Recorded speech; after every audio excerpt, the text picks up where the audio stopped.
Hi everyone! So this will be the first video in my new series comparing Daniel Smith watercolors and Roman Szmal watercolors. Just the ones I have, of course.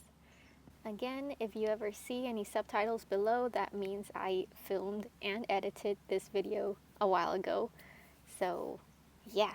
Anyways, our first comparison is Indian Red. I gotta say, both Indian Reds by both brands re-wet extremely easily. They're very pigmented, but that also may be because they feel like they're opaque, and they are.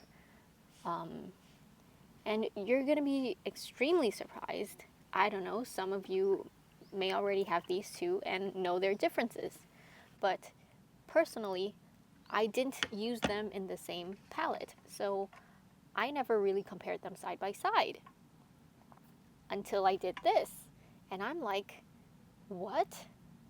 Wait for it. Come on, lay down the paint.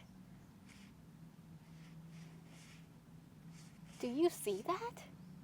Roman Szmal is like more orangey, whereas Daniel Smith has more blue in it. Is it just me? Look at that.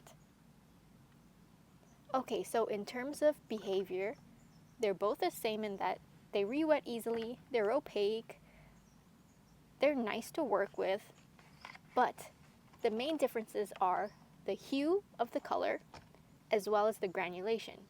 Daniel Smith's granulation is much more apparent. It's there, and it's there in mixes as well. You see it clearly. But for Roman Szmal, the granulation is there, but it's really fine. Now, if you want me to do a mixing video comparing the two in mixes, let me know down below if that interests you, and maybe I'll do one. But yeah, I wouldn't have ever known that these two were so different. Which one do you like more? And let me know down below which comparison you'd like to see next. Thank you for watching, everyone. Don't forget to drink lots of water and stay hydrated.